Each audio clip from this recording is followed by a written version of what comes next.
My name is Mehraba Samdani.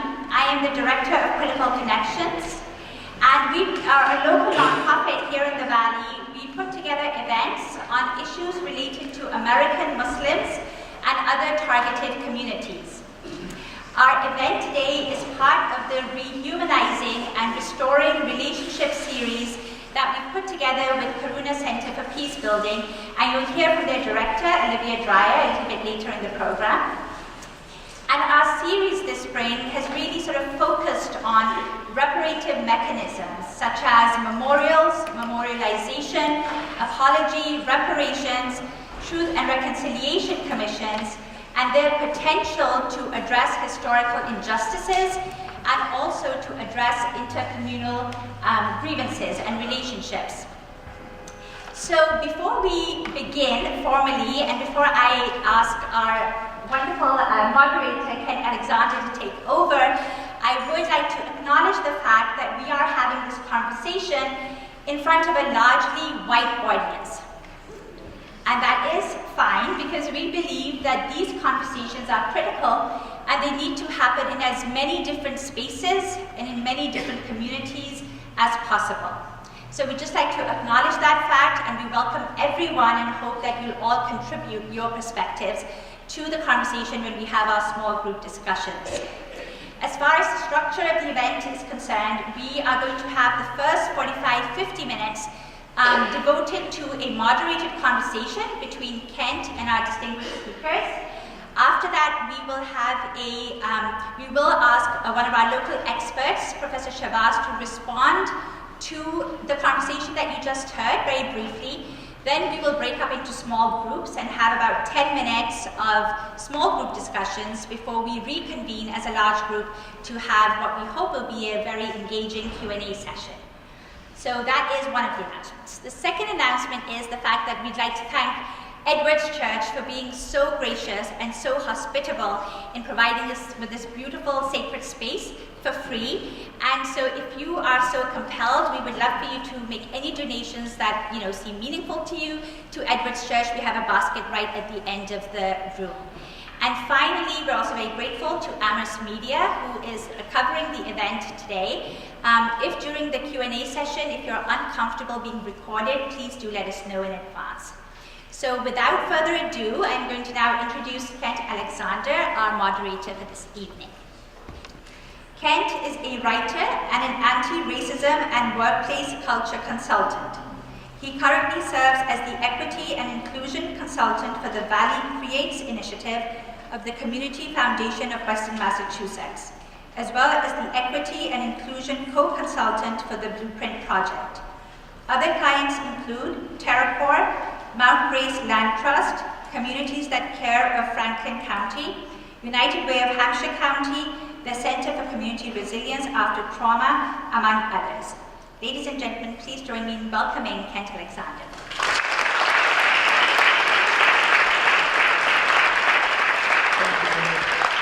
Before we get started, I'd like to take a moment and have a moment of silence to acknowledge that right here in Northampton, we are currently occupying stolen land. So before we go anywhere, we're talking about apologies and reparations to the African American community. I'd like to acknowledge that this was once home to both the Pocumtuck and the Nipmuc nations. So just a moment of silence to acknowledge what has transpired and continues to transpire.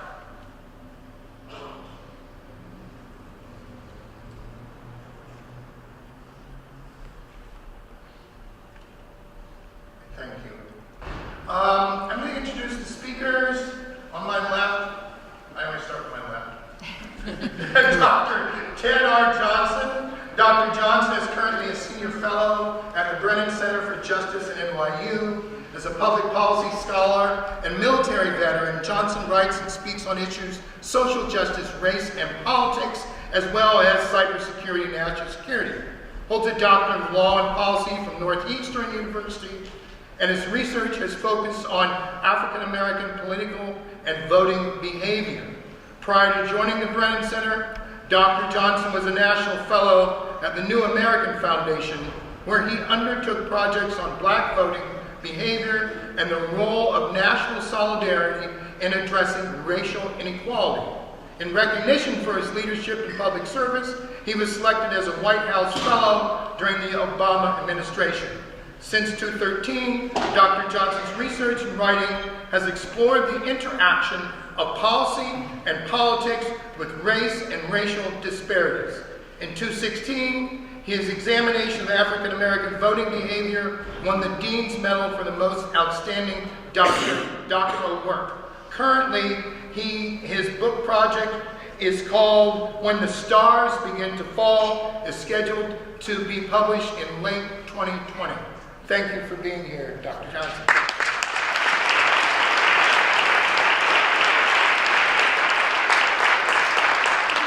To my right, Dr. Ali Aslam. Dr. Ali is an assistant professor of politics at Mount Holyoke College, where he teaches courses on grassroots democracy, political economy, democratic theory and practice, and the history of political thought.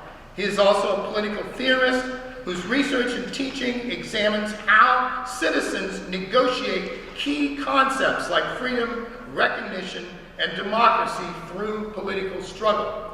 Dr. Aslam is the author of Ordinary Democracy, Sovereignty, and Citizenship Beyond the Neoliberal Impasse. Ordinary Democracy is the first full-length book to engage recent debates in democratic theory about sovereignty, affect, subjectivity, and citizenship in conversation with recent mass movements. He's also published articles on social movements, including Black Lives Matter and Occupy. A hand for Dr.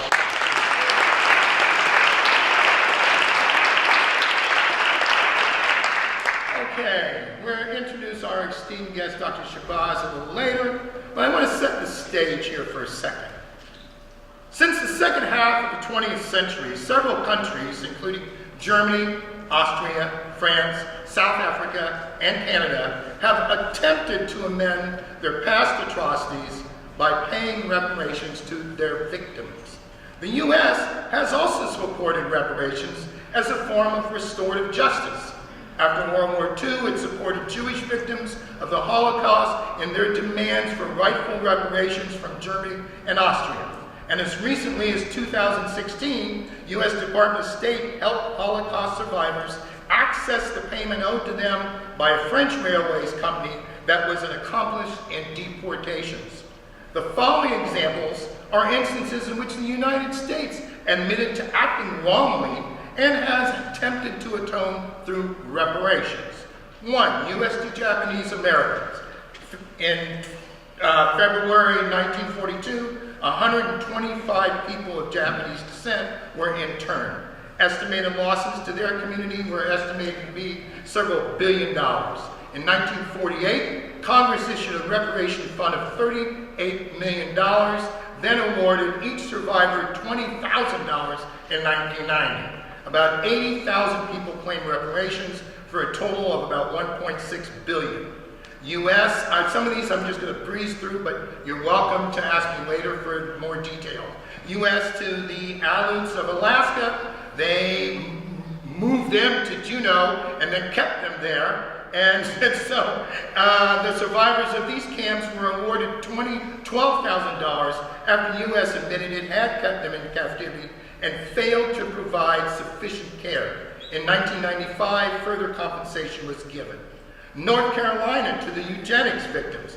2013, North Carolina became the first state to pay reparations to victims of forced sterilization and eugenic programs through a $10 million agreement. And in 2015, Virginia also started a compensation programs for their victims of the same sterilization program. U.S. to the victims of the Tuskegee experiment. 1932, U.S. government led 399 black men with syphilis, untreated, to study the development of the disease. The study, called Tuskegee Study of Untreated Syphilis in the Negro Male, went on for 40 years. An Associated Press expose led to the closure of the studies.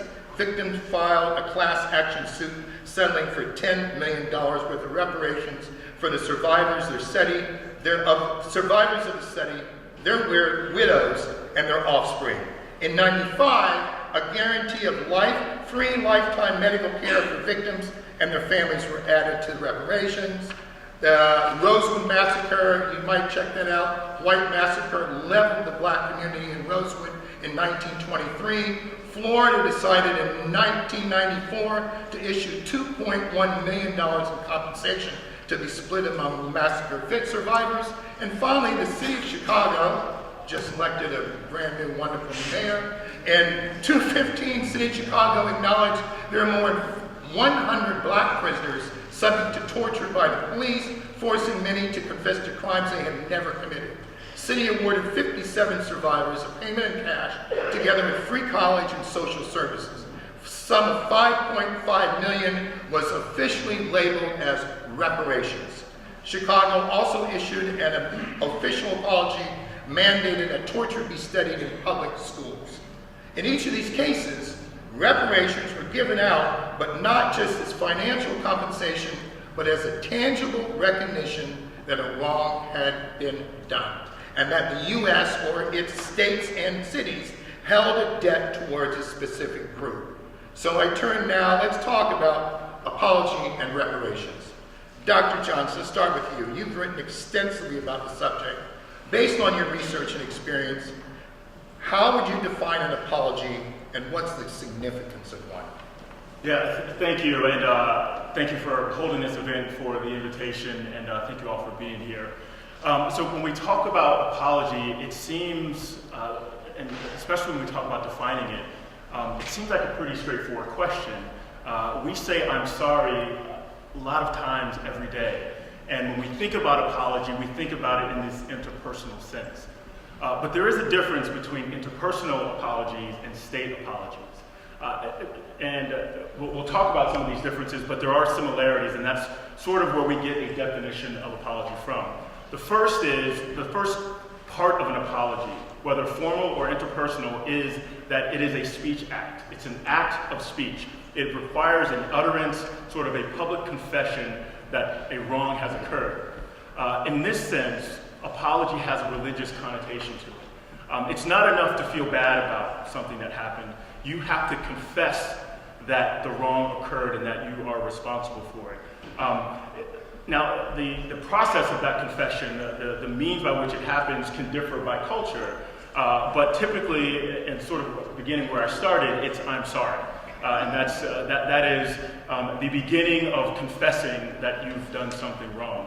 But there are, aside from it being an act of speech, there are, for the consummate apology, there are three primary components. There's a didactic component, there's an effective component, and a dispositional component. Now, the didactic one, it stems from the Greek word doxa, which means belief, but it is a belief that a transgression has occurred, that a wrong has happened. It also requires accepting the person that did the transgression, that took that action, accepts blame for it, and it also requires an agreement on what the transgression was. So you have to agree on what the person is apologizing for, both sides of the table. So this is a belief that something's been wrong, and a belief from both parties, and an agreement on what that wrong thing was. The effective piece is more of an internal aspect of the apology. This is one's feeling of self-reproach, the belief that one has, that there's been a moral failure. And so this is not just agreeing that you've done something wrong and agreeing with the person that's been wrong on what that wrong thing was, but then recognizing within yourself that you have failed morally in this endeavor. The last part is dispositional. And this is essentially about redress and reform. This is the disposition that the transgression should not occur again. And this is how you don't just apologize and sort of regret the thing that happened, but you sort of embark on a quest to ensure that it doesn't happen again. So this is what a real apology looks like. It's an act of speech that is recognizes that transgression has occurred, that the person that acted on that acted the transgression out believes there's a moral failure has been occurred, and finally that there's some agreement that reform and redress is required. and that both parties should embark on ways to prevent it from the wrong from happening again. Again. Yeah. So, why do you think there's such a reluctance for a formal apology to African Americans here in the U.S.? Yeah, so this is where it gets tricky. It's really easy for the United States to just say, I'm sorry, and move on. But that satisfies the Speech Act. It doesn't satisfy the three parts of the apology, which are much more difficult. The reason that the United States has not formally apologized, offered a state apology for slavery, is because state apologies are political acts. These are not acts of morality. States, unlike the people that comprise states, do not have a moral sense. Certainly societies do, but states are geopolitical entities. They're not sentient beings. They are governed by their interests, period. And so to the extent a state's interest aligns with the society's morality, then perhaps it looks like the state is acting on a moral claim or out of morality. More times than not, and frankly, every time, a state acts on its interest. So for the United States to apologize for slavery, it has to believe that it is in the United States' material interest to apologize. Now, here are a couple of things. Because state apologies are political acts, they incur costs to the state. The state incurs costs when it offers apologies. Two kinds of costs in particular. The first is material, which I've kind of hinted at. And so if the United States agrees to apologize for slavery, it is essentially agreeing that it has wronged its black citizenry in this example, and that it is responsible for making the harm good, for making the harmed parties whole again. And if you believe some of the scholarly research that's out there when it comes to the financial cost of reparations in the realm of like 18 to 14 trillion dollars, it is not in the United States' material interest to pay $10 trillion, let's say, to the descendants of African American slaves. Period. There's no addendum to that. It's just not in the interest to pay that much. The second part of it is the identity cost. Now, in ontological security theory, it basically says that states have a basic need for a reliable and consistent self-narrative, and that self-narrative governs how they interact with the world, with their citizenry, and it gives them agency. And so the American narrative is that we are a nation founded on life, liberty, and the pursuit of happiness, these inalienable rights, on principles of freedom and equality, and that we separated from an oppressive regime in order such that our citizens could be able to achieve whatever their hearts desire as long as they're willing to work for it. The opportunity would be there for them. And then if that is the myth, if that is both our history and our myth, and then we look at that in the context of slavery, it seems we've fallen short of our principles and the mythology, the story that we tell ourselves about ourselves, and the story that we tell the world about ourselves. And so when you apologize for such a wrong, you are essentially saying that the nation's identity, its history, its narrative, is at best a shortcoming, hypocritical, at worst a ruse meant to placate the public. Why would we want to infringe on that myth? Why would we want to cause damage to that myth? And that is the soft power we exercise in the world. The cost of apology hurts that myth, hurts our reputation. There's a reputational identity cost that comes with it. So the reason we have not apologized is because we're not willing to pay the money, and we're not willing to accept the fact that we have not lived up to our principles. To the extent that we actually lived in contradiction to the principles for the vast majority of our nation's history. In that regard, what is the benefit materially and in an interest sense, what's the benefit of offering an apology? And this is how states think, even if it's not how the populace does. Thank you. I'm going to turn to you, Dr. Ali, really quickly. And just ask you really quickly, like June last year, Charleston, South Carolina City Council voted 7-5 to actually apologize for the slave trade, since about 40% of enslaved Africans came through Charleston. Are verbal, formal apologies sufficient to themselves, or are they just sort of simply empty rhetoric when delivered without financial compensation? Yeah, my sense is it's the latter. It's reparations on the cheap. I was saying that if it is just a matter of apologies without any financial commitments or resources, that's reparations on the cheap. I do think that for most activists, reparations is not about the money. That is, it's not about the calculation of a sum that is incalculable and will always fall short. If we think about the commonplace condition of sexual slavery, and you think about the damages that would have to be calculable that are incalculable, it's not simply just about the wealth discrepancies that are the direct result of that, but an apology without any kind of money attached to it, I think, is just a washing of the hands. Thank you. So that brings me back to this question, Ted. You've written about West African states that deliver over offering apologies to their communities and their role in the Atlantic slave trade. And you described Benin's example as one the U.S. could follow. Can you talk about what that apology looks like and why you think it might work here? Yeah. And so this is a piece I wrote in the Atlantic following Ta-Nehisi Coates' case for reparations. And I sort of asked, we're talking about reparations, but we can't even agree on apology. Let's look at some states that have offered apologies for slavery and see what they've done, and maybe there's a lesson for us there. So I looked at specifically Nigeria, Ghana, and Benin. Nigeria, their approach was, this is a local matter because the chieftains in Nigeria were the ones who sort of sold folks off. It wasn't the state government because there was no state at the time. And so the state government pushed it down to the local level. And the chieftains said, look, our people are not worried about what happened 200 years ago. They're worried about living today. And so we're going to look forward and endeavor to provide economic opportunity and safety and security, et cetera, et cetera. So they said, this is not a conversation Nigerians are interested in having. We are a nation on the rise, most populous in Africa, second biggest economy in Africa. They wanted to look forward. So no apology.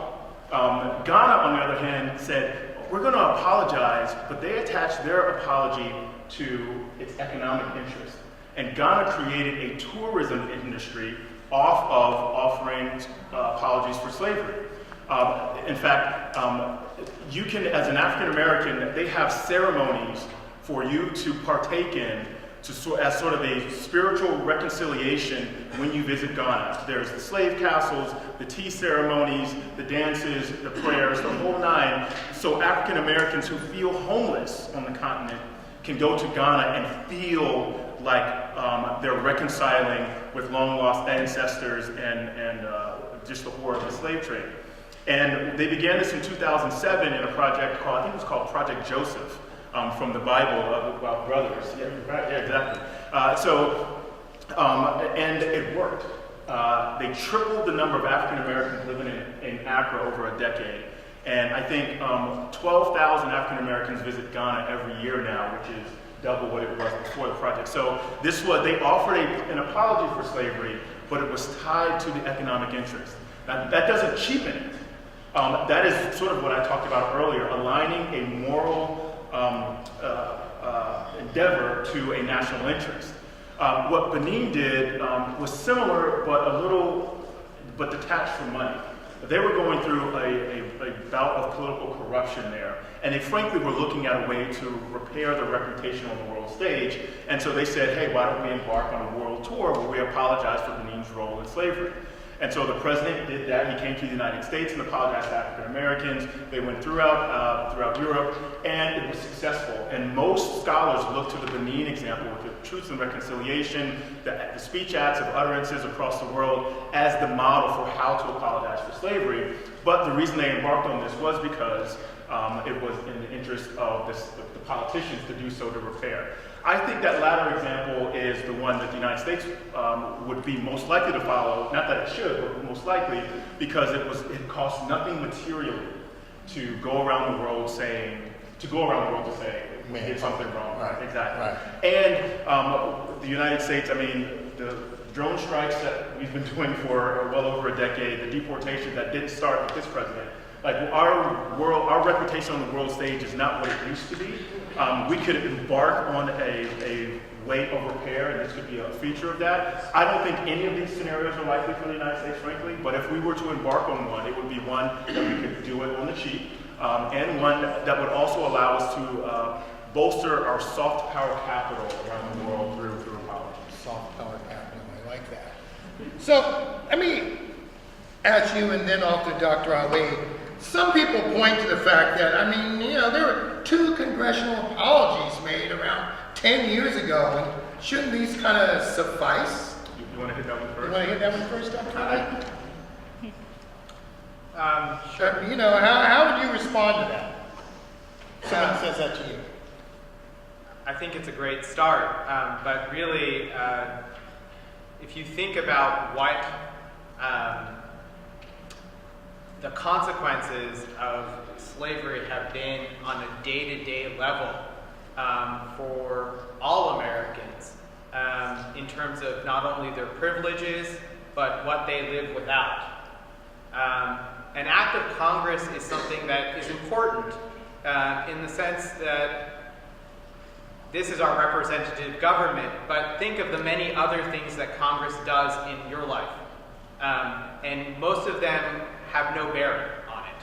That is, you pay your taxes, you might get a notice of some other kind. You have almost complete remove, and that's your right, given our representative government. You can just live your life as long as you pay your taxes and not even serve in the military today. And so I think of that as a kind of theater, in the ways that so much of what punditry and DC politics appears outside, if you're outside of the Beltway. So no doubt that's important, but I think the important work on reparations has to happen in local communities, and that is actually where I think it can and will happen first.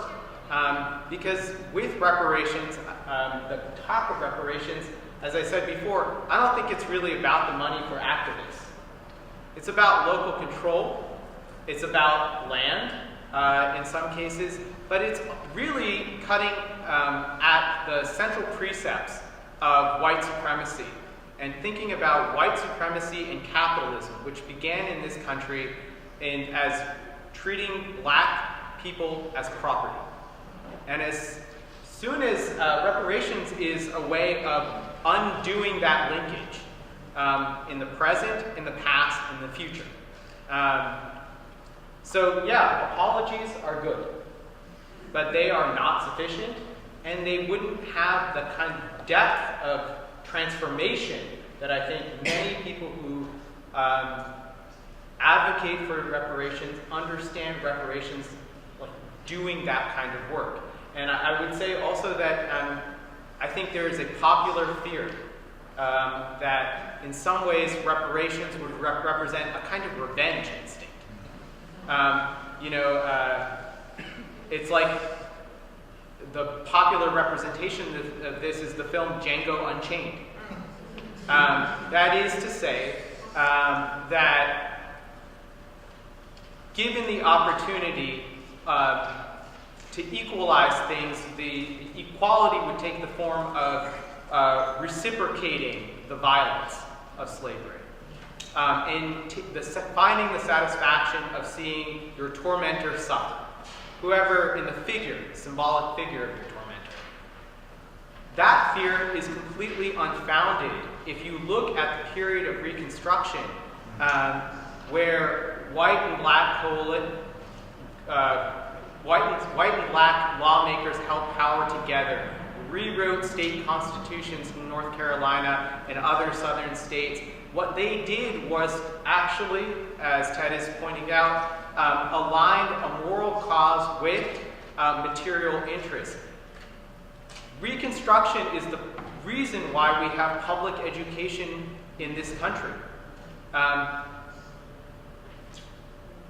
Black lawmakers together with white lawmakers in the Carolinas, in Georgia, in Alabama, during that period passed the laws that made our right to a public education up to the age of 16 law. Who benefited from most of those laws? Whites, who continue to be the majority. In fact, the distribution of taxation was unequal. It did not keep pace with the intent of the laws. So in the state of Georgia, you had Black Americans paying something like 40% of all the tax revenues that went to public education and receiving only 10% of them. So you had basically Black taxpayers subsidizing the education of white children for decades. I think, you look at what reparations might look like for America, and it's really not about a zero-sum game in which some pay and some receive. It is really about a transformation, about what the country is at its core, what it stands for, as you were saying. The story that we tell ourselves, we've been telling ourselves a story about our past that is neatly framed. Malika said, part of this series of Critical Connections has been thinking about memorials as, when we go, or if you've lived in the South, and you go see a Confederate or Civil War memorial, it is for a Confederate soldier. It is about their heroic sacrifices. It is not about what they were fighting for, right? So we live in a condition, I think, of, you could call it amnesia. You could call it, as James Baldwin did, a condition where innocence is the crime. That is to say, for Baldwin, innocence was the condition of willful ignorance. Baldwin's words were, speaking of whites, they do not wish to know, they do not know, and they do not wish to know. And we're still there, not wanting to know, because, as Baldwin said, the stars would have to realign. And most of us cannot fathom what it would be to see the world turned upside down. We're not prepared for that. Particularly whites. But also, I think, there's a moment, you mentioned Ta-Nehisi Coates' reparations essay in The Atlantic, where he is giving an interview. He's interviewed, and he points out that The Atlantic actually, the first time ever, made a trailer for the article. So you could see it like you'd see a movie trailer. And so he's giving an interview, Coates is, and he says, one of the things that as I wrote this essay and I'm trying to finish it, I realized, in some ways, what would it be, the other side of not apology or reparations? It would be for Black Americans to have to live with the fact that the truth was out there, that America was founded on domination. And they were its victims. And that's and not just founded, but continued, right? Up through the different forms of racialized control that we have today. And to know that and to look at your neighbor, how would you live in that situation? So it's a reckoning for both whites and Americans, and by whites I also would want to say those who benefit from whiteness, who are not themselves white. Thank you. And I want to jump in, just on the resolution piece. It's true that the House signed the resolution and that the Senate did shortly thereafter, but we're a New England Patriots country, is that correct? Kind of, sort of. Yeah. So for the sake of example, stick with it. So when the Patriots or any football team or basketball team for that matter wins the championship, the House signs a resolution congratulating them on the championship. And so in this way, the same document that we congratulate Super Bowl champions with We also apologize for slavery. When that resolution went to the Senate, they signed a similar document, but they added a line that said, there's nothing in this that will allow, that would substantiate a claim for reparations in the future. And so that's why we don't have a joint resolution, because they could not agree on the language over reparations. And so this does not count as an apology in my view. The representative, Steve Cohen from Tennessee, doesn't like that because he fought very hard for that resolution, and he told me so. But the issue is a state apology requires a head of state to make that utterance, but it also requires the ritual. And so when you have the House and the Senate sign a joint resolution, and the President then signs on to that, and then they convene both houses in the Capitol, and the President stands up before the nation and says the United States apologizes to its black citizens for the role they played in slavery, a crime of the state, in Jim Crow, a crime of the state, and the extant racial discrimination that persists today. That is an apology. And that is the first part of the apology that then requires a further discussion. That has not happened. And so the resolution is a great first step, but it is horribly incomplete, and it is, game is not over just because we got that done. Thank you.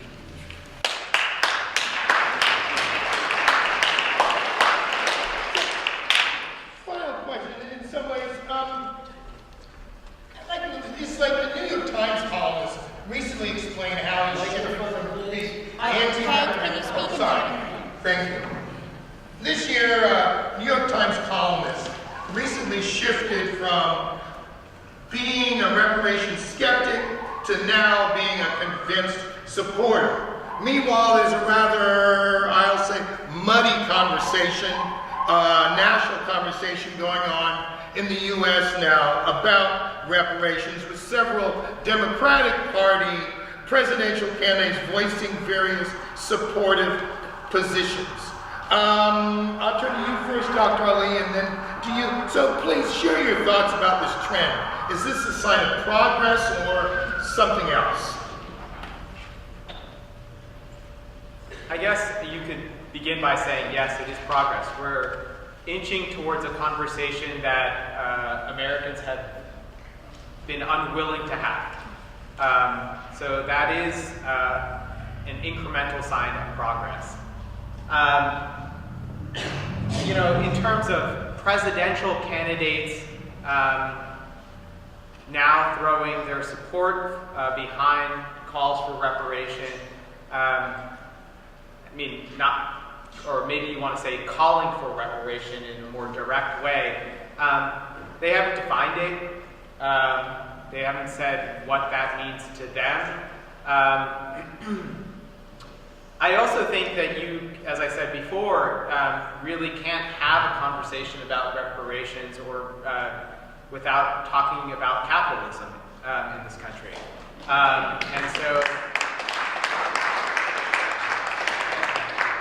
I have not heard any of them actually discuss or broach the topic of unhitching us from capitalism, of unwinding capitalism, of thinking alternatively.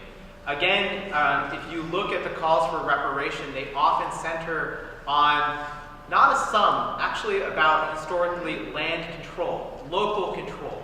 I mean, in the contemporary examples, I think if you look at Jackson, Mississippi, the group Jackson Rising, they have taken that idea and they've thought about what local control would be as not only a political control. They have a mayor from their group in the mayor's office again. But they're also thinking about what economic control would be for the center of Jackson, thinking about the issues that all residents in Jackson face, but particularly its black residents, food insecurity, housing insecurity, job insecurity, and trying to think about solidaristic economies that take the form of worker co-ops, housing cooperatives, food cooperatives that are integrated so that they are resilient and self-reliant. That picture of reparations is not about a paycheck. And I think that, or I fear, that in some ways, the examples that you started our conversation with tonight, if they are the model, they're something, but they're also just not enough. And especially they would not be enough, or they would be troubling if they were inserted right back into the capitalist economy. So if all they were was startup capital for your business, I don't think we would be really anywhere. As I was thinking about this event and how to talk about it, I came across a quote from Albert Einstein. And Einstein's point was, you don't think about solutions to problem using the same concepts that created the problem. And I think that, to go back to the political candidates, they haven't changed the concepts. And so in some ways we'd be only repackaging the problems that we have today. So they're still the master's tools, you're saying? Sure. All right. Thank you. Ted. Yeah, so most of the conversation with these candidates is around H.R. 40, House Resolution 40, which has been proposed for the last 3 or 4 decades, I believe. 4 decades, yeah. Conyers out of Michigan, I think, started it. He's since been unceremoniously removed from the House. Can you tell people H.R. 40? Absolutely, and Shirley Jackson Lee from Houston is taking it up. But H.R. 40 is essentially a bill that would establish a commission to study the concept of reparations. It doesn't offer reparations. It doesn't dictate how to disperse reparations in whatever form. It just says, let's study the idea. And that bill probably will not, it certainly won't pass in this current climate, and I don't know that it will in the foreseeable future. But as was stated, the idea that we can just say the word and not have the complete conversation shut down is progress from where we were just 5 years ago, I think, certainly from a decade ago. So the candidates are being asked, would you support H.R. 40? Most of them are saying yes. Would you support reparations? Sure, I'm for it. How would you do it? Well, I think Medicare for all would begin to get us to reparations. Or I think free college, with more education, more economic opportunity, you close gaps. None of that is reparations. The reparations is geared primarily at closing disparities, racial disparities. Rising tides lift all boats policies do not close disparities. All they do is help everyone some, but the distance between the top and the bottom remains. It may close just a little bit, but it certainly doesn't address the disparity writ large. So the reason that reparations really remains unpopular, one is because we think about it in terms of money. And in the United States, the principles of individualism and self-determination are core to who we are as a people. And so giving away free stuff feels bad to me. It feels anti-American, un-American. Unless you're rich and you get tax cuts, so like the system actually does give away free stuff. I mean, in the news when Amazon was thinking about where to move, it came out that they make $11 billion in revenue and pay no taxes. So we are giving free stuff. We already do this. But the question isn't about whether we give free stuff, it's who gets it. And the problem in our country is that black people are devalued. And so I think even if you were to do a cash reparations scheme tomorrow, the following day the most exploitive financial vehicle will be deployed in black communities to redistribute that redistributed wealth. And until we correct the problem of how black people are seen, viewed, appreciated, and valued in our country, there is no scheme that can solve our problem, which means we have to tinker with the construct so that we can inculcate behaviors in our society that will get us to the society, the nation we profess to be, and not one where we just sort of pay lip service to these values. Thank you. I'm going to switch things up. Before I ask each of you what you think local groups can do, we have Professor Shabazz here in the audience, professor in the W.E.D. Du Bois Department of African American Studies at UMass Amherst, Department 7th Chair, teaches in the area of historical studies with an emphasis on the political economy of social and cultural movements, education, public policy. His books include Advancing Democracy, African Americans in the Struggle for Access and Equity in Higher Education in Texas, and the 40 Acres documents, which he, with Amari Obadeli and Juanita Scott Obadeli. He's been a Fulbright Scholars Senior Specialist and done work in Brazil, Ghana, Japan, Cuba, and other countries. Professor Shabazz, I would like to hear your thoughts of what you've been listening to on apologies and reparations, if you will, please. Thank you, Ken. This has been a very generative conversation. I want to pick up particularly with the idea of drilling down on locally how we can create this revaluing of African Americans in our body politic, in our society, and particularly looking at it from the kind of reparative justice experience that has been developed in Jackson, for example. How might we begin to implement something along those lines here in the Valley, here in Northampton, Amherst, Holyoke, Springfield, all around in this area, in terms of sparking that kind of revaluing of African Americans in the community? Partly, I think that entails understanding the history of the presence of African Americans in this area, which goes back in the Springfield, West Springfield area to at least the 1650s. We know of a Peter Schwinnick, who came and was not chattel slave.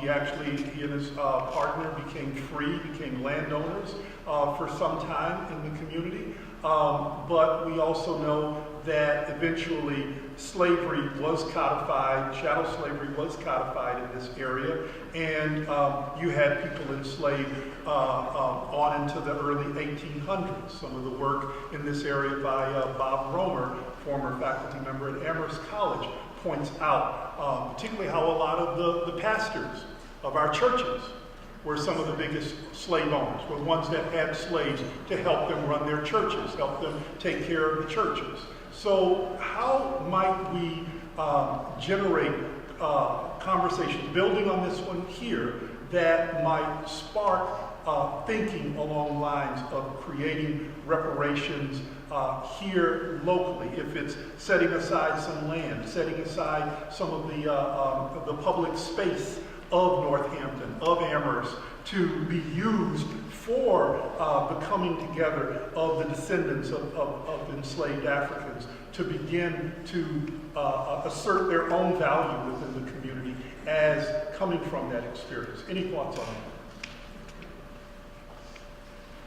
that? So because I live in DC, everything I think about is like federal, unfortunately. But there is a truism in the federal space, and it is that states are the laboratories of democracy. So the federal government is unlikely to take on any program that hasn't been proven to work somewhere. Even in the recent criminal justice reform bill that was just signed, they took lessons from Texas, South Carolina, from the states on how to do reform. I think the the municipalities, the localities, and the states will teach the DC how to do apologies, how to do reparations. Something like 10 states have apologized for slavery. A number of cities, Charleston just did this. So if you want to find where American ingenuity goes to breed and multiply, it is in the municipalities and at the state level. And the federal government should follow those cues. So my biggest issue with the local solution is that localities tend to be more transient. So the black community in a city 10 years from now may not look like the black community today. And the federal solution covers everyone everywhere. But I do not trust the federal government to be able to get it right on the first shot, or the third, fifth shot, whatever. So to the extent that localities and states can embark on different efforts and find solutions, I think that only paves the way for the federal government to come up with a better solution overall for the nation. Thanks, Ted. I think that from the other side, not residing in the Beltway, there is a sense that there is, however, a deference to federal power because because it's captured our imaginations and it's magnetized us, if I can put it that way.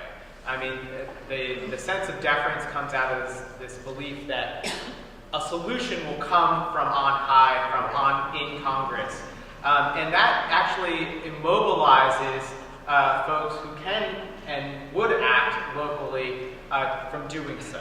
But I think not only the states are the experiments or laboratories of democracy because they can experiment, and it's not just states, but also localities like Northampton and Amherst. And so it might be that local government is the place to make those kinds of initiatives for set-asides, for actually reinvestments for parts of the valley and its major cities that have been actively de-invested over the last few decades.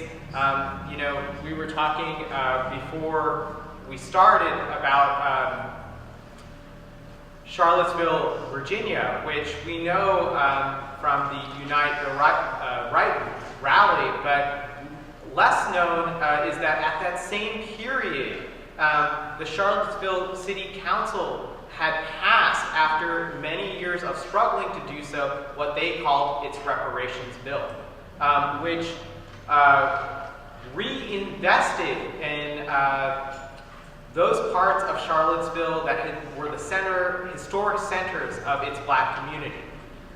So what that investment targeted were the institutions that black residents of Charlottesville relied upon.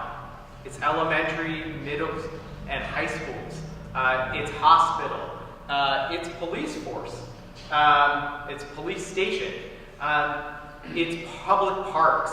I think that's a model. That's actually where I think how reparations is going to happen well before it ever happens nationally, and it's meaningful, especially for those who live in Charlottesville, or will live in Charlottesville. And I think that those are the compass points for us here who want to do something. There's no reason we have to wait for the federal government to get it right. We can begin experimenting. In fact, we could even, if the logjam for the last 40 years has been around the question of what reparations would mean, right? That's the Conyers bill. There are guides, you mentioned Truth and Reconciliation commissions. Greensboro, North Carolina, the citizens of that city established their own Truth and Reconciliation Commission to deal with an incident that the state and local city government refused to touch. It was an incident where Klansmen attacked and killed black residents in 1978.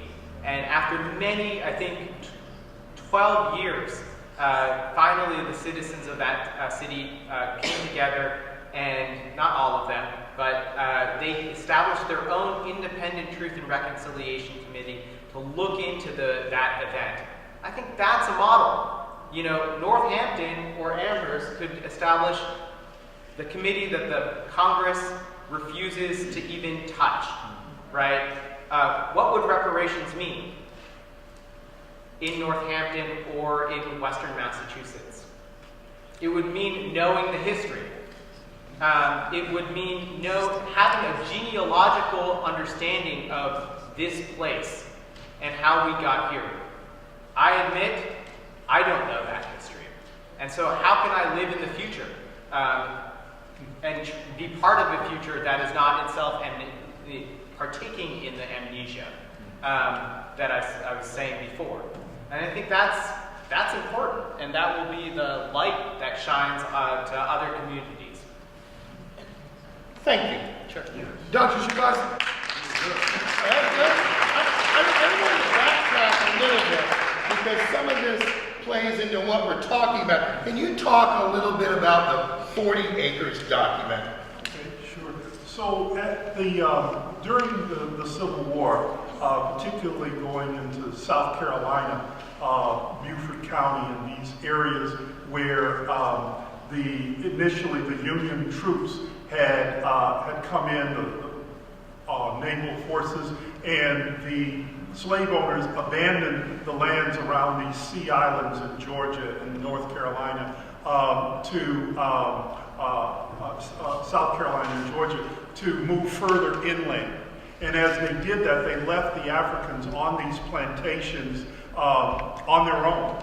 And something was created there. It was known as the Port Royal Experiment, where northern communities, churches, some people in solidarity with the ending of slavery, sent down teachers, sent down people to help the Africans in those areas, and the Africans in those areas helped themselves to begin to become self-governing, self-reliant, to even continue to plant the crops that were needed in the north that they could then sell. And it was demonstrated that Africans Americans could be viable on their own without the coercion of overseers and slave masters. They were quite capable. And so your initial effort to establish land with former slaves begins there in the midst of the Civil War. Furthermore, as Sherman makes his march to the sea, and there is a field order that is issued, field order number 15, that actually called for, in areas where lands were abandoned by the former slave owners and African Americans were on those lands, to divide them into parcels of 40 acres per family, to begin to get them back under cultivation, to get those lands back in use, and the Africans there contributing to that and able to create support for themselves. And so that field order is then later becomes part of the discussion in Congress after the Civil War, particularly under the so-called radical Republicans, Thaddeus Stevens from Pennsylvania and others, that began to say, well, why don't we apply that model overall in terms of the entire South? And of course, there arose a reaction to that idea, saying that no, we want to bring the whites in the South back into the fold, and we can't punish them like that. That's too much punishment, and that then led to pushback on that whole idea of how to deal with the abandoned lands and how to deal with punishing those that had been in rebellion. And so that it kind of got tied up there. Andrew Johnson vetoes the Freedmen's Bureau, the funding for the Freedmen's Bureau, which was the entity, despite its many shortcomings. And W.E.B. Du Bois in The Souls of Black Folks has a very important chapter where he comments on the work of the Freedmen's Bureau to establish free communities from the formerly enslaved communities. And the work there is where this cry for 40 acres and a mule was really generated, particularly in Christmas of 1865 was a very important one where people believed, African Americans, descendants of slaves, believed they were going to get their, not so much a check, but they were going to get their land. They were going to be told that Christmas, coming into that Christmas, where their land was, where they could move to, and begin cultivation as independent farmers. Didn't happen. There was even some sporadic violence here and there around the failure of that to happen. But it establishes a moment in time when it was very clear that there was a sense of a promise to the enslaved people that was not kept, and that the formerly enslaved people were very clear on their expectation of that promise being fulfilled. So that's kind of where a lot of that emerges. Thank you. Thank you.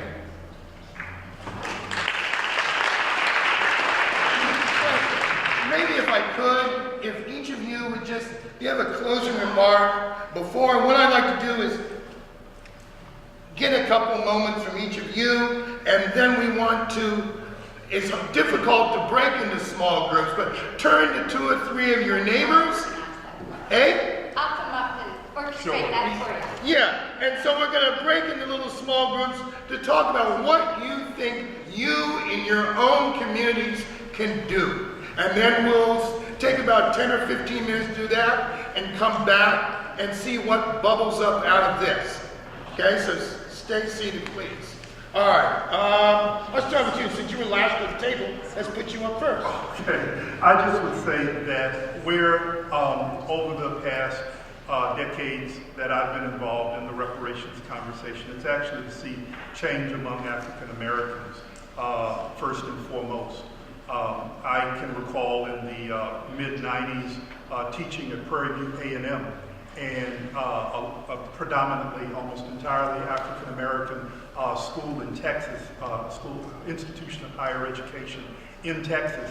The first one set up in Texas exclusively for blacks in terms of the dual system of higher education that emerged after the Civil War.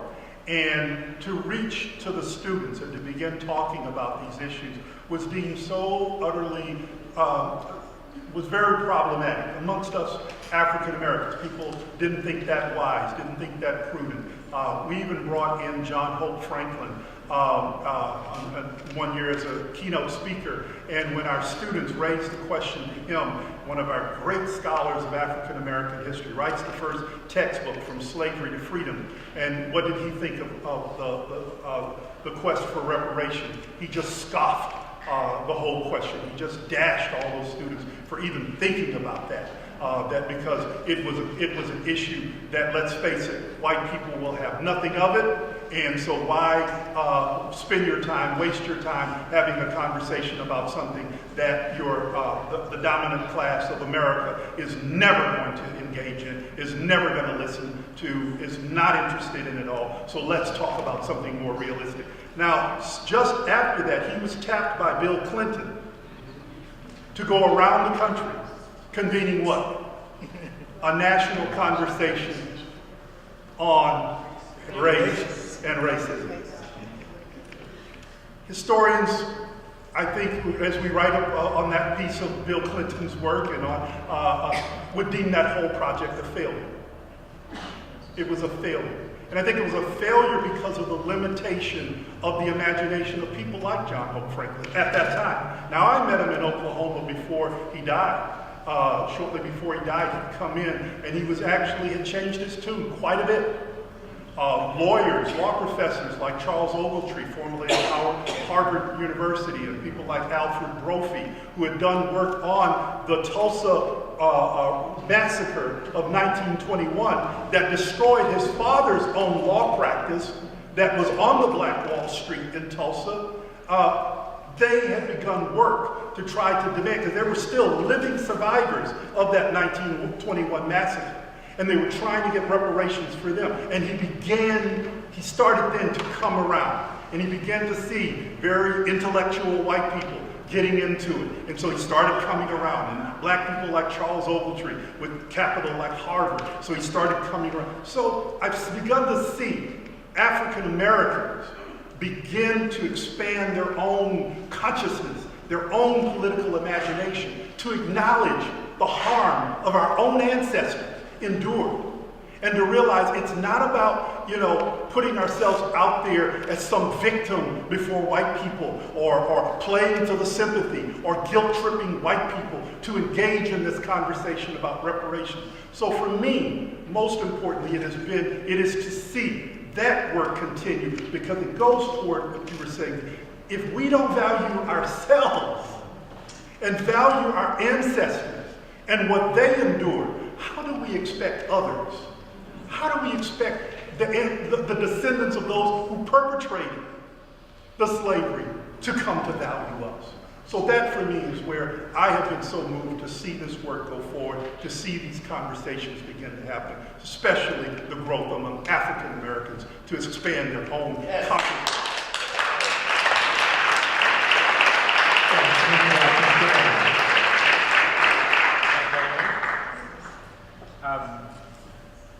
just picking up on Dr. Shabazz's point about the limits of the imagination and the limits of language. I wanted to go back, if I could, to the language that we use, the concepts that we use. And I think we live in a political and economic order that has at its center the idea of the possessive individual, right? Which is, you say, I and mine. And I think that the reparations conversation involves different ways of speaking. Instead of saying, I want this for myself, you might instead have to begin to say something like, I want this for us. And I think that that is something that takes a long while for the mind to come around to. But it really captures what I think is the purpose, the aspiration of reparations and those who advocate for them. I want this for us is really about thinking not about what you will get, but really what we could be. I don't have too much to add on to those two things. I think the United States should offer an apology because it is an affirmation that we do believe that we are all created equal and that we all have inalienable rights to life, liberty, and pursuit of happiness. The apology is the affirmation of that. And so either we believe it or we don't. For the second part of this is I also agree that we need to be more thoughtful and imaginative on how reparations could happen. If $10 trillion is never going to happen, and I'm one of the pessimists who think it never will, then how else could we do this? I was talking at dinner, I wrote a piece in the Washington Post about using a weighted voting scheme for reparations, whereas black people's votes would count as 5/3 of a vote. Instead of being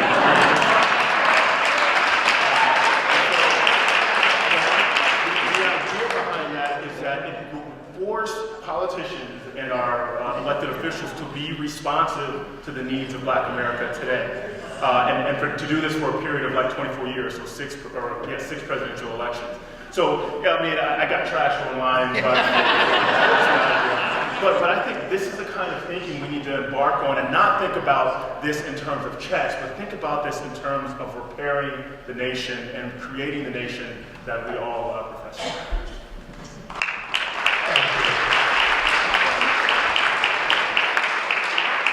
Thank you. So now, well, first of all, I'm Olivia Dreyer, the Director of Purina Center for Peace Building. And for those who don't know us, we're based in Amherst, Massachusetts. We've been around since the mid-90s, started by Paula Green, who's in our midst.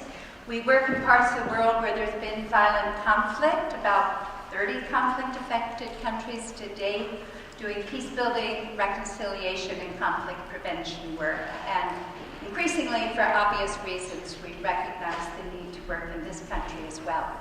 So I just want to introduce the next part of the evening. This has been such an incredibly rich conversation already. And we just want to have maybe 10 minutes to speak together in smaller groups, just with the people close to you, just to digest a little bit what you've heard, your own reflections about this very important and complicated topic of apology and reparations, whether we're thinking at the national level or at the local level. And I think this wonderful invitation really to think about it on our very, very local level as well. And so 10 minutes, then we'll reconvene, have time for questions for all our panelists and questions and reflections. And one of the reasons why we gather in little groups first is to kind of focus our questions. We're a lot of people, and hopefully we can condense our questions a bit by speaking with each other first. So maybe turn to the aisle behind you in groups of 4 or 6, whatever comes naturally. I guess it's a little confusing.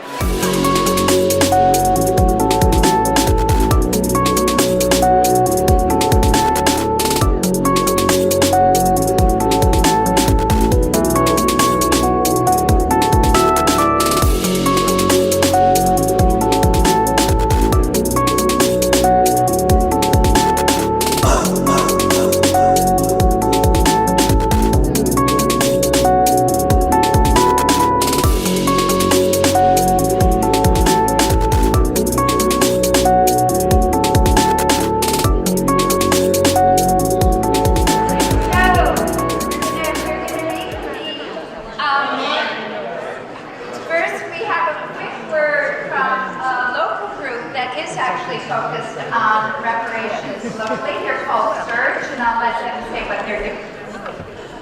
Hi everyone. So we're here from a group, Surge, that's showing up for racial justice. And we're actually working on a campaign right now that engages in the issue of reparations on a local level. So the campaign right now that we're working on is engaging white folks in the area to contribute personal reparations payments. And the goal right now is to work on buying a house in Springfield in coalition with and on behalf of Black organizers who are in Springfield.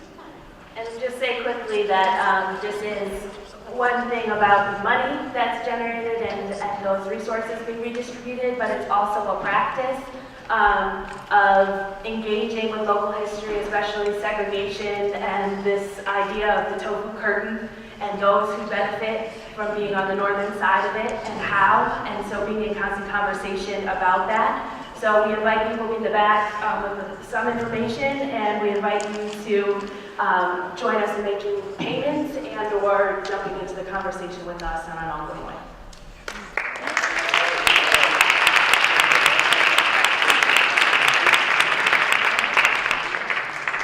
Thank you so much, and it's great to know that you are working locally on this.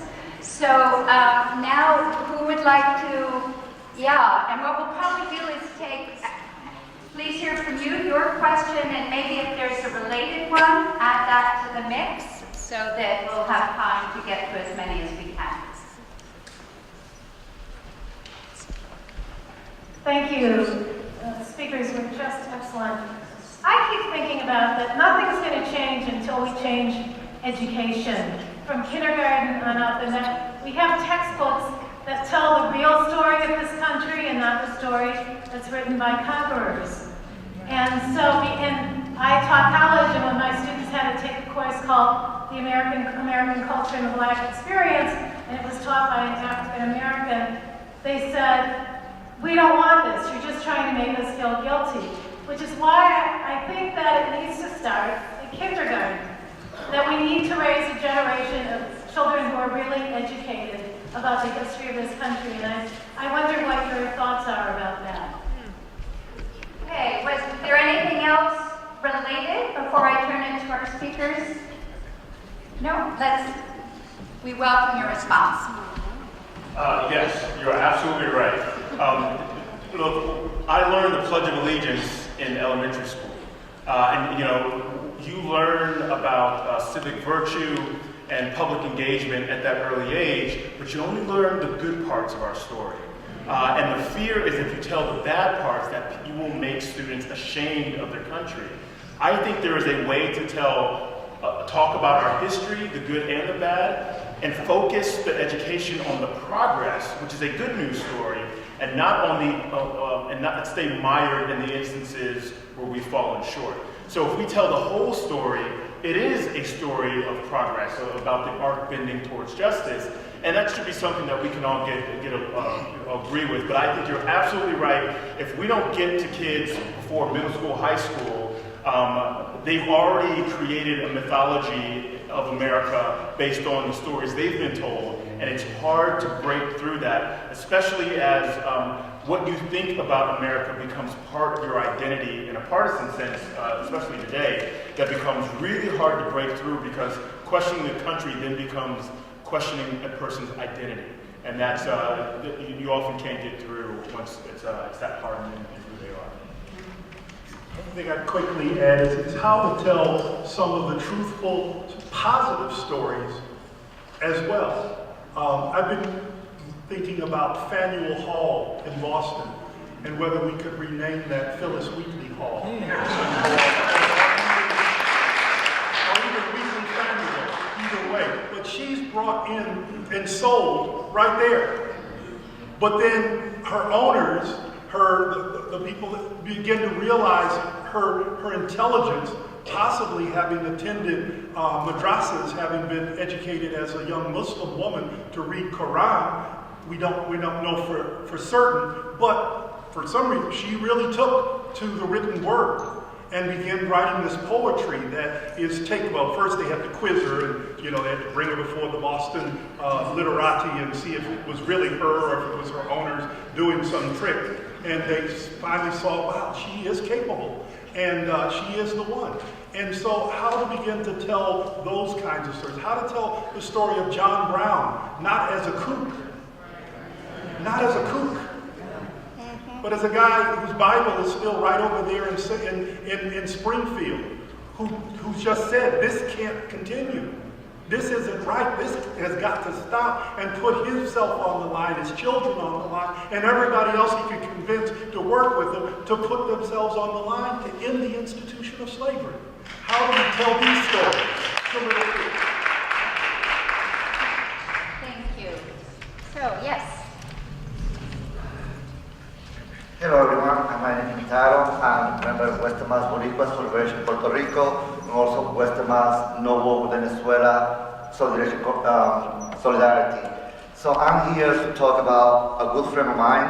Her name is Danny O'Brien from Palante, Restorative Justice.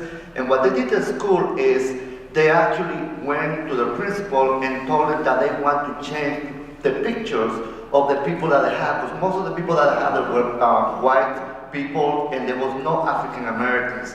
And they were trying, and that was something that they really worked on. And I'm very proud to say my daughter went to the high school, and they did so. So why can't we also tell the teachers of our kids to also follow and show not only white people, but also African Americans, Asian Americans, Hispano Americans, people who are part of our, and that way the kids can know that they should be proud of their heritage.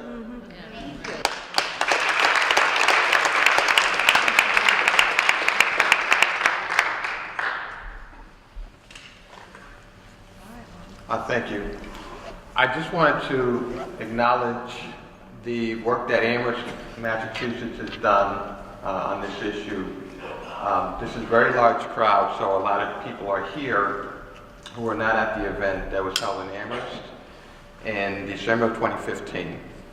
What happened was the town of Amherst issued a proclamation about slavery. And what it was to commemorate, it had been 150 years to the day when slavery actually ended. So that day was December 18th, 1865, and the event was at the town hall, and there was a civil war regiment of Union soldiers who were African American reenactors. They came from Springfield. There was music, and there was a moment of silence that lasted for 15 minutes because a few seconds wasn't long enough. And so the moment of silence included a slideshow doing the history from slavery to the present. And it had everything from slaves to the civil rights movement, Frederick Douglass, Martin Luther King, Barack Obama, everything. And at the end, people sang the Battle Hymn of the Republic. An American flag was raised. It was the copy of the 1865 version. That was the first American flag to be raised after the war was over, after the Union had been restored, after the Confederacy was defeated. And that was done as a response to the Confederate flag being lowered in South Carolina just a few months earlier. So, as it turns out, there were only 3 communities in the country that did an event like this. The first one was about 2 weeks earlier in Chattanooga, Tennessee. And the second one was in Washington, D.C. with the United States Congress and the President of the United States, Barack Obama, speaking. And the third one was Amherst, Massachusetts, the only one.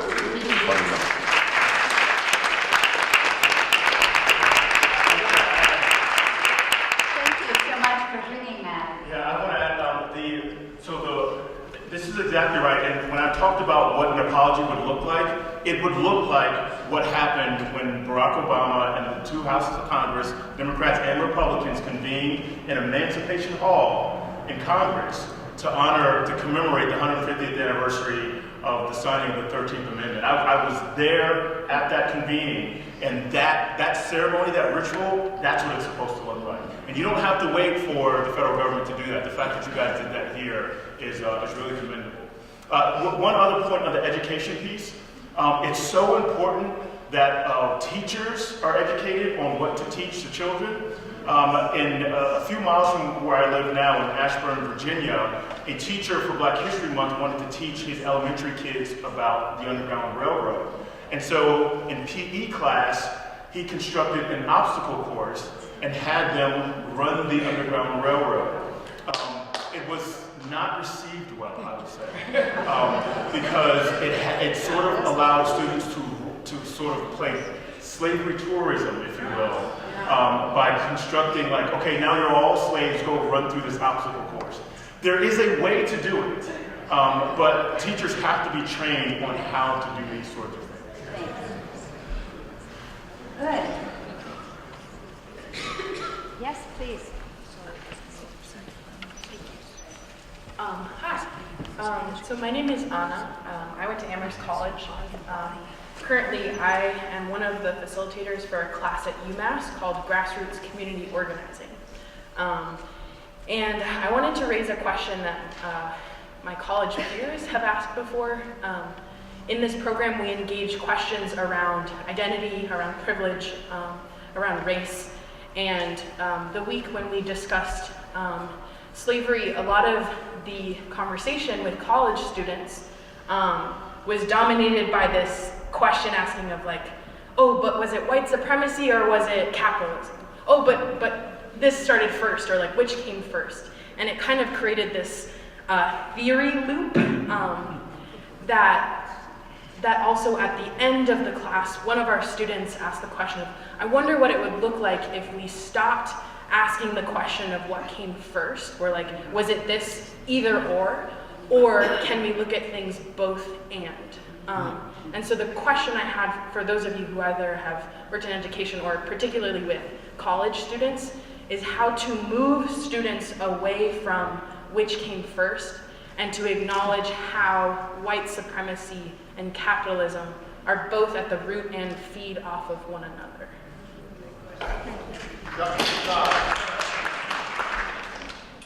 So, in the case of capitalism or so-called wage slavery, the worker is alienated from the full value of their production. That part of what's profited or surplus value is taken and is privately appropriated. And it's good to educate about that. The exact history of that is something that's also good to educate around. But the enslavement of African people and the same wrongful taking of their part of the productive process and only giving them basically enough to keep them alive to continue to work for you. That's the value they received. It drove it down to that lowest level. And it's so whether it is that you want to consider that capitalist agriculture or whether it's a pre-capitalist form we can have those discussions and have those debates, but it's really kind of beside the point. The point is that there was the wrongful taking. Is there a similarity to the wrongful taking of the capitalist wage worker? Yes, there is a similarity. Not legally, not at the superstructure level, not juridically, but there is a similarity. There is a wrongful taking. We should acknowledge those similarities and build unity on the basis of them through that history. But first and foremost, the wrongful taking from African Americans was distinctly different from what went on in the North. And indeed, if you look at the debates during that time, there was ideas of why don't we extend chattel slavery to the North?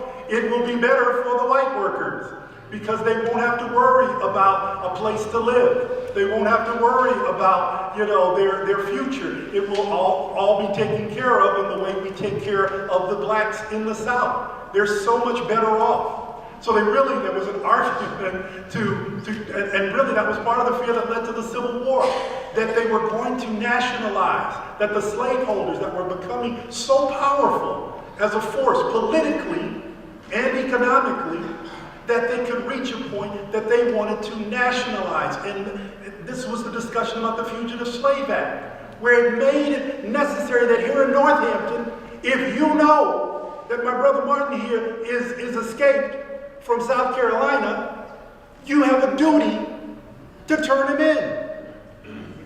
That's the nationalization of slavery, folks. And so they were saying, let's just bring that all the way, and all these textiles mills around here, let's just enslave the workers. It's better for them. They'll be happy like the blacks are happy in the South. So I think there are ways to play with that avoids the chicken or the egg question and really gets at the essence of the exploitation of workers, but the extra, the acute way, it was the exploitation of African workers.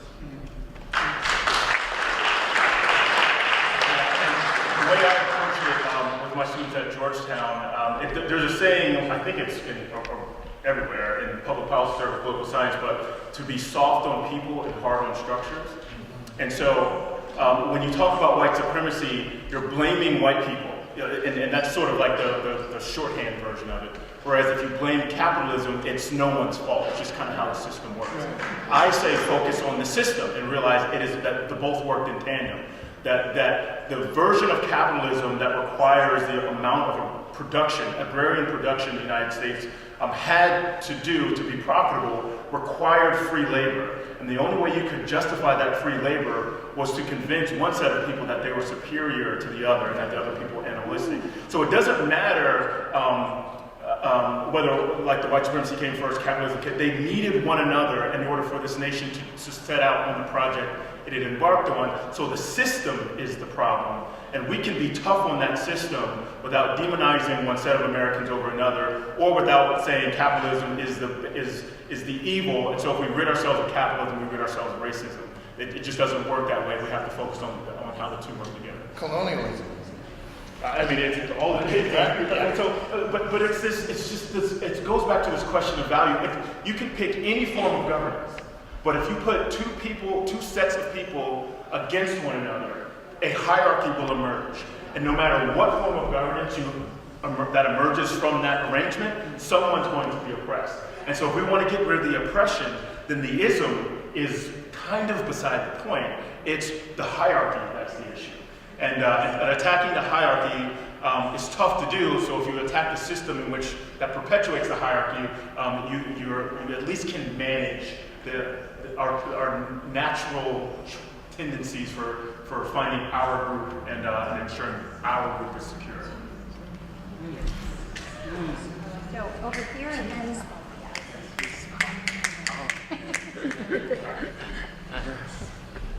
So I'm trying to think how to express this question. Just this morning on NPR, I was listening to a discussion about the exam schools in New York that are pitting African American students against Asian American students, and they're all saying, well, we are all from very poor districts in New York, we're just competing fairly. And I think the discussion when we talk about reparations, I hear a lot of people say, well, my family wasn't here then, or my group wasn't here, I wasn't responsible, the people weren't responsible, and there's so many divisions that fracture lines in society, and we don't talk about the fact that the country was built on slavery. This is a country whose wealth, whose creation was based on this original sin. And it doesn't matter like when your family came. We all profited being here. And I know it goes back to the education, but it's also how we talk about poverty, how we talk about how the country was built. And I'm just curious, how you address it with people who say, well, we weren't here. My group wasn't responsible. I have a really short answer to that, which came up is that guilt is unnecessary and it's not helpful at all. What is necessary? So it doesn't matter. You are not, or anyone's not responsible for the sins of their ancestors. However, you are responsible if you support and maintain a system of inequality that benefits you to a greater extent than someone else, particularly folks of color in this country. So all of us swim in the same water. So it doesn't matter that that doesn't matter. What matters, what are you doing today to dismantle this? What are you doing to changes to end this? That's what counts. So take the guilt, take it out back, buy a one-way ticket somewhere and send it bye-bye. But, I mean, I think that's right. There is no, generations have passed, and so identifying the guilty party and what that would mean is nonsensical. And that's part of what the retort, my family wasn't here, or we immigrated later, or something like that. But I would disagree that there is guilt. There is guilt from knowing and profiting from the status quo arrangements. And so, I mean, I was thinking about this in terms of the first question about K through 12 education and starting with the youngest, and then asking their teachers or educating their teachers in a certain way. Well, I mean, the adults would have to initiate that, right? And so I don't know that focusing, unless you take a Platonic view of this and you kill all the people over 10, right? That's Plato's solution to prejudice. Plato's solution is first, philosopher king, second, homicide, and then 2, indoctrinate the children into the new regime. That's obviously not going to happen, nor should it. But, so this is why I think guilt is important. You know, guilt in German is Schuld. And Elias is going to laughing here because he's heard me say this before. It's also the word for debt. And I think it is really important, that etymological connection. I don't think we should get rid of our guilt, because some people feel guilt and they feel shame. And from shame, they feel a shameful pleasure. I mean, we are telling ourselves a false story if we don't admit that domination is something that some of us enjoy. And I think that that is a truth that we regularly want to look away from. So if people are guilty, it is a, I would say, non-productive guilt, but it is doing some kind of work for them. It is, whether they are conscious of it or unconscious of it, it is a pleasure that they partake in, that they benefit from. They may not be able to use that word, pleasure, that is enjoyable to them, but it is a benefit. I think guilt can do other kinds of work. Guilt is what, in a system of debt, obligates a sense of repayment. And so, for me, guilt is worth hanging on to. And it is channeling in the direction of repayment. Because, you know, I think your question really gets to this. Whenever you came, whoever your family might be, if you were an American, you were indebted. So the status quo is something that we should feel guilty about. And I think we do feel guilty about is what we do with the guilt. And I would say that this conversation isn't about what black people did or what white people did to black people. It's about what the state did to its citizens. And so if this is the crime of the state, as long as the state is in existence, there is no statute of limitations on when that state should try to redress the wrong. And so this isn't about, if your interests weren't, you know, you didn't do it, you didn't enslave me, that's fine. But the state sanctioned the enslavement of some of its citizens, and it needs to do something about that. And I think if we move the conversation towards this, what the state's obligation is, the social contract with its citizens, then we can begin to have a more constructive conversation about reparations and apology.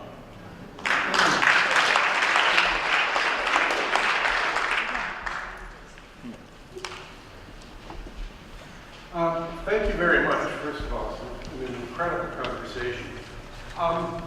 You talk about reparations for slavery, and then to a very large extent, I'm hearing you gloss over 150 years of terrorism.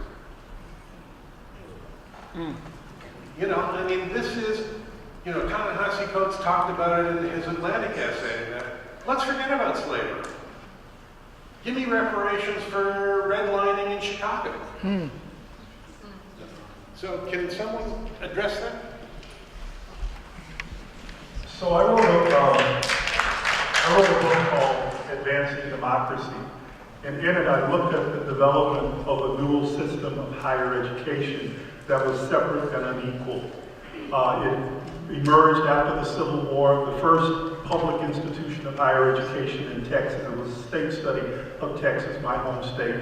The first institution set up by the state, talking about the state, was Texas A&M. They didn't want black people in there, but they took land grant money from the Morrill Land Act, from the federal government, and that came with strings attached that, well, if you don't let them in there, you must provide something for them. And that's where they created Prairie View a few years later, my first institution that I worked at full-time in higher ed. So from there, I followed the story all the way on down to the 1964 Civil Rights Act. And I looked at the implications, the costs of that dual system that was always inherently unequal, was challenged again and again and again, all through time, and the impacts. Case in point, on a very personal level, my mother, when she finished high school in Beaumont, Texas, went to a private institution outside of the state. She went to Xavier in New Orleans that was set up by Sister Catherine Drexel for African American and Native American children, young people to go to college. She was there only about a year. She married my dad. She was then in San Antonio. She kept going to school, went to a black school. Then she was pregnant with my brother. She moved back home to Beaumont, but would commute to Texas State University for Negroes to continue her education. But then there was a challenge that her mother's brother, my uncle, led to comply with Brown at the college level at Lamar University in Beaumont. And in fall of 1956, the same year that they made the University of Alabama open itself to Arthurine Lucy, Lamar University was forced to open. My mother and my dad were among the first 26 African Americans to go there. They tried to shut the school down the same way they did in Tuscaloosa, with pulling blacks out of cars, turning cars over, putting pickets all over the gates. My mother happened to persevere and went on and finished on time and became an elementary school teacher with her degree. Show you how tricky it was. The white school districts didn't want to hire her because she had a degree from a white university. She had broken the color line and didn't want to hire her. It took a long time before she could ever get a job in the Beaumont school district. What are all of the, how do you add up all of those costs? You know, I could write my own Ta-Nehisi Coates essay just on the fight for equal education that was so problematic and how much further along, you know, families like mine could have been if it hadn't been for Jim Crow higher ed. So that's just one aspect of what the state did. There's so many aspects of what the state did. What the state did to black farmers. That's the one area we do have a court case that established the wrongful actions of the state. The Pickford case, based on hundreds of cases. Now, one of the activists who worked with farmers around their rights is in the Obama administration. The right-wingers cut up a talk she gave to make it sound like she didn't want to support white farmers to get federal aid. And that's not what she said at all. But while that happened, they pull her, Obama's people call her to pull over the side of the road to immediately resign because this tape was out on Breitbart or some kind of right-wing hit circuit. Totally a lie. But they made her resign right there, driving off the road to resign. So I say all this to say, yes, a lot of wrongful actions even after that involved living people and cost to African Americans alive now. I've got my own bill that I can write for what the check is on in my family. But again, that's not the point on that, purely on that individual level. It's also to understand what the state has done and the wrongful actions it must pay for. You're absolutely right. Thank you.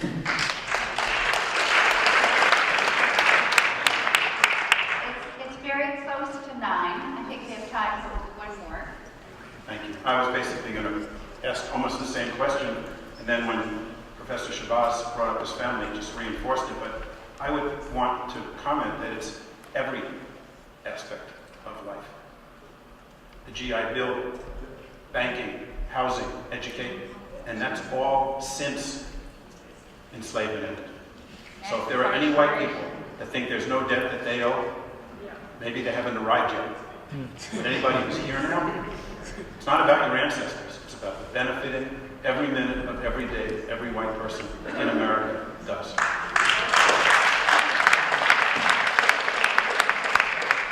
Any closing thoughts from any of you? No, I'd just like to see some work done. All right.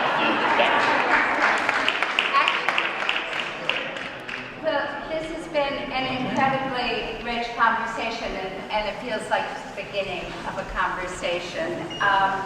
This is actually the last of this type of speaker public conversation that we're having for this academic year. But Melika and I are in the process of thinking about next academic year.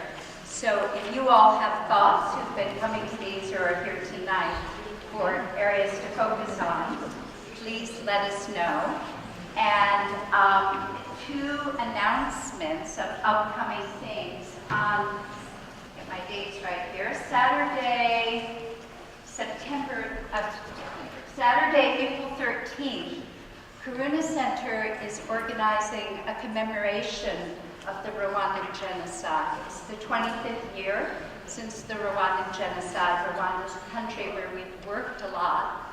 We're doing it together with Rwandan students in the area. As you know, it's the U.S., along with the rest of the international community, stood by as the genocide happened, despite our agreements with the Geneva Convention, etc. And I know from working in Rwanda that it's very meaningful to have people now help commemorate what happened. And I know it would be very meaningful to the Rwandan students in the area for anybody who would like to come to join us. So we do have flyers if you're on our local mailing list. We'll be sending something out about it. We'll be gathering at the Jones Library at 4, joining the Rwandan students in a walk around the common. A walk is something they do to commemorate. And then gathering for reflections at the Jones Library.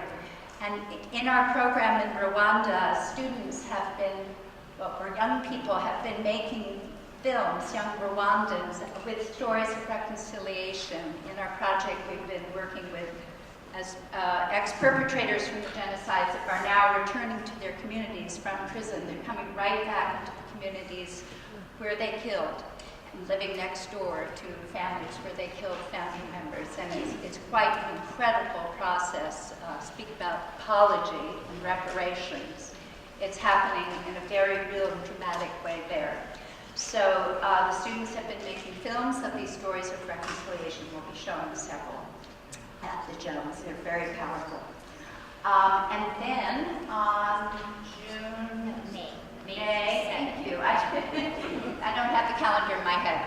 May 7th, Critical Connections and Karuna Center are sponsoring the film Dawnland at the Amherst Cinema.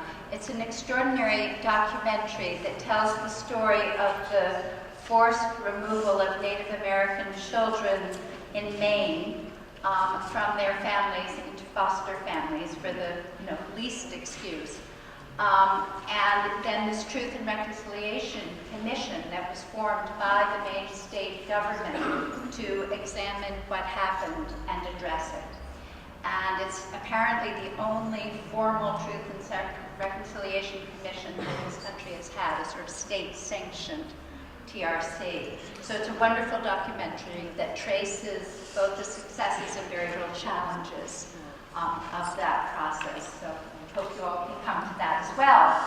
And lastly, just a tremendous thank you to all our panelists and moderator for